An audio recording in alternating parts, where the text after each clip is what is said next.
Okay, it's Jason from the Erie Toolworks Company. Today we're going to be putting together the Mark's Choice 7 cubic foot wheelbarrow. You may have seen a video earlier on the 5 cubic foot. This is the bigger brother dual wheeler to the Mark's Choice 5 cubic foot. You'll see right here, this one here is designed for larger, heavier applications. It comes with a lot of unique features. It's got a very unique nose iron. It's got a tool holder along the top. You can actually put your favorite beverage in the cup holder here. Short-handled tools, long-handled shovels and rakes can go through here. It's got a lot of unique features. This is a dual wheel model, so it comes with two pneumatic tires that are 4-ply on a 1-inch axle, an extra heavy-duty 1-inch axle. And it comes with a variety of components to put together. Now, this wheelbarrow, before we get started, this is one of the more challenging wheelbarrows to put together. It takes about an hour. This instructional video is going to take a lot of the stress away from this, but I would recommend when you go to assemble this wheelbarrow, if you have a friend that's close by that can give you a hand, comes in very helpful. Allocate probably an hour to do it, and we're going to get started on the video right now. As you can see, this one comes with an instruction manual. It's not just a single page. It's got several steps on it. This is very helpful along the way. And I think the two pictures of the back are going to help you the most when you get down to the point of putting it together. You can be able to look to see where everything goes, because sometimes the diagrams may not be as clear as you want it to be, but I'm going to go step by step. So we're going to start off with doing kind of the rear legs or the rear support that sits on the ground. Things you're going to look for is you're going to look for this part right here. This is your base. The base of your stick tools are going to go in here. You're going to have these pieces here. You're going to have one that's labeled R for right and one that's L for left. So just make sure this is the one that's on the right hand side when you're pushing the wheelbarrows like this. So this is just going to slide right in like that. You're going to line up the holes and you're going to put your bolts through there. Before you do that though, it's good to note that all these parts come in a blister pack and they're all labeled. So at this point in time, you're going to see that you've got a variety of different sizes here. So it's best not to mix them up, but use what you need from the blister pack as is required from the instructions. Okay, so step one, what we're going to do is we're going to do the rear leg that sits on the ground. So you're going to take this bracket here, it's got the 2 bolt holes in it, and you're going to take a piece of the undercarriage that looks like this. You'll see the 2 bolt holes here and it comes up. This one is labeled R for the right hand side, so if you're at the wheelbarrow and you're pushing it this way, it's going to go on this side here. You're going to take one of the 1 3/4 inch bolts. It's got no neck on it there. You're going to put it down through like that. You're going to see it come through the bottom. You're going to put the other one right here. It's going to come through the bottom like that. And then what you're going to do is you're going to take your foot, and the foot actually is angled smaller towards the back. As you can see in the instructions here, it gets narrower towards the back of the wheelbarrow. So you're just going to take that with your star screwdriver and you're just going to fix that to the bottom. Okay, so we've completed step one, which is we've taken the right leg and the left bracket here, pardon me. We've affixed it to this base that holds your long-handled tools. We'll show that later. And it's got this base foot on the bottom. It's angled to the narrow end towards the back, because this is the way that you'd be pushing the wheelbarrow. Now we're going to move on to step two. Okay, in this step what we're going to do is we're going to take the 2 handles. They're labeled left and right, so make sure the right side. You see, follow the contour along the side of the barrel here, and you're going to see that this hole is going to line up here with the tray. So you know you've got that right. You're going to take the bottom feet that you did in step one, and in this step what you're going to do is you're going to line up this square carriage bolt here, this fixture here, with this hole over here. So you're going to see it just like that. Then you're going to use a 3-inch carriage bolt and you're going to fix it through there like that. Okay, at this stage here, we've got the leg piece here. Okay, you've got the handles, the right and left. And you can see we've pinned the other side here. So we're going to take this kind of J-shaped piece. Got to make sure this is going up towards the nose. And what we're going to do is we're going to take this piece here and we're going to put it in here so that these holes align in the handle, just like that. And then what we're going to do is we're going to take the 3-inch carriage bolt and we're going to put it in over here, so coming from the inside out. Go through that, just like that. Okay, that's in nice and tight. And then what we're going to do is we're going to put on the washer and the bolt, and we're just going to tighten them hand tight. Again, at this stage, we are not attaching any of the frame to the actual barrel itself. That's going to come later in the setup. Okay, so now you've got your front nose pieces attached, but they're not attached to the tray. Everything is still very loose. You're going to take the heavy duty nose iron that says Mark's Choice. You make sure that it's put on this way, Mark's upside down obviously, and you're just going to fasten this through with your carriage bolts that you have that come with the kit. So we've now done the nose iron, we've connected it with the carriage bolts. Please note these carriage bolts have a smooth finish, they don't have the star.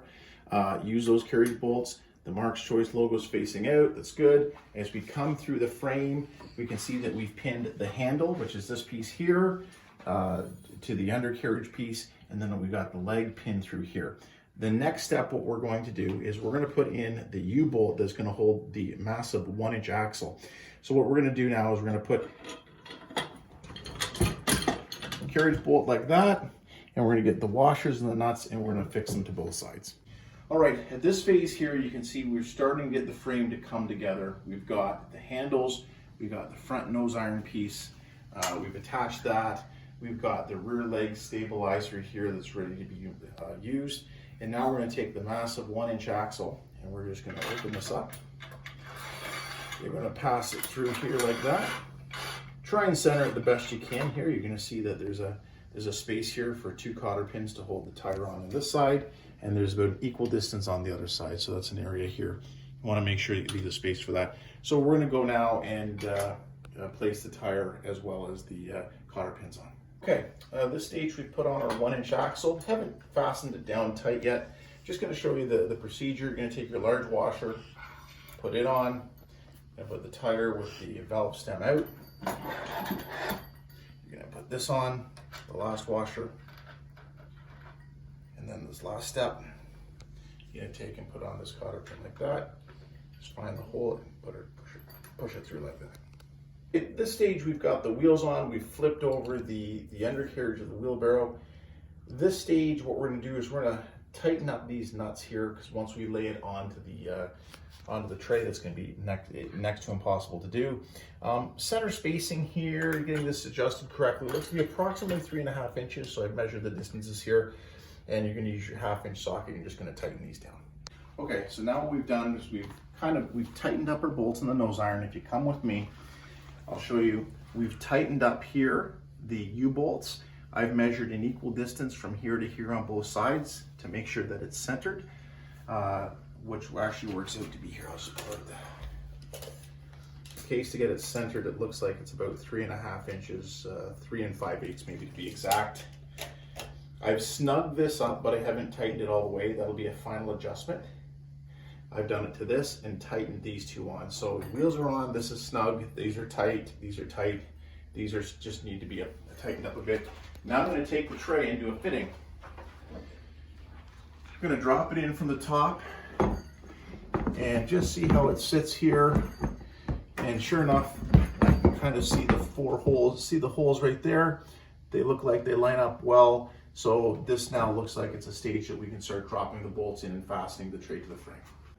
Okay, so now we're looking at fastening the tray to the undercarriage. I do recommend you start with a couple of them working on the ground before tilting it over on the side, so it's kind of pinned in position. And again, these bolts are in, but they're not tight. So the 3 I'd recommend is 1 front one on the corner to get the orientation left and right correctly, and then 2 back here kind of squares it all up. So the next step, we're going to flip it over on the side, get the rest of the bolts through, then we can go through and tighten down the whole unit. So we have gone around here and snug them up. We haven't tightened them down completely because we're still trying to align all the holes here. Sometimes a helpful tool to line the holes might be a very narrow star screwdriver. Just stick it down through, line up the holes, and then put the bolt in. That's a good little hint or recommendation. The final step, what we're going to do is going to take this cross brace here, and we're going to attach it through these 2 bolts right here and here, and just do a little bit of adjustment on that, and we'll get those tightened in right away. Okay, the last step is we've been through the bottom of the undercarriage. We've tightened up all the nuts and bolts. This is a stage where we highly recommend you have 2 people, 1 person with a star screwdriver on one side, a Phillips screwdriver, a large one. And now we're just putting in the handles. You can see we put in the handles here with a large washer. You got a large carriage bolt again. Just gonna put it in through there. in through the handle like that. I'm just going to tighten it up with a nut and the washer on the backside. So now we've completed the Mark's Choice 7 cubic foot gardener's wheelbarrow. It took roughly an hour. As we said at the beginning, this is not the easiest wheelbarrow to put together. We do recommend 2 people. There's some stages along the way that's kind of essential. The way to put this wheelbarrow together again is get the whole undercarriage together first, and you fasten it to the tray as the final step, and then snug everything down at the end, with the exception of the U-bolt there for the dual axle. What makes this wheelbarrow great? Is it worth it after all the effort? We say yes.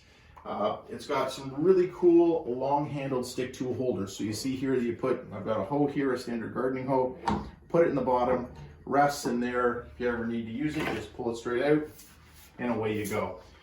Short-handled stick tools, we have those as well. Any gardening tools go in there. Beverage of your choice. I've got a rake on this side. What makes this a great wheelbarrow as well, it's got a very deep tray, a very soft and pliable 7 cubic foot tray. So it can hold 4 bags of mulch, 5 bags of mulch heaping. Nice big nose on it. It does stand on the nose iron itself, and I'm going to show you that in an example in a second.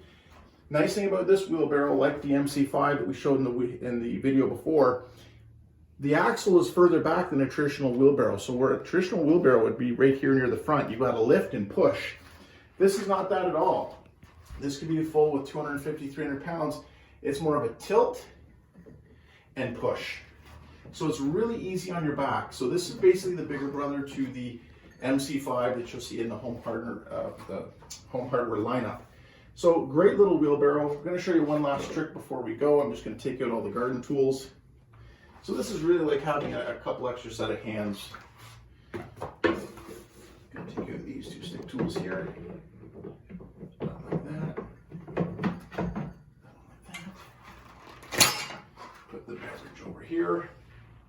Last but not least, you want to go to store this. How do you store it? Well,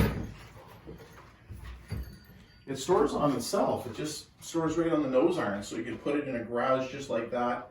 Very stable this way. As you can see, I can give it a shove, push it around a little bit. It's not tipping over. It's quite safe.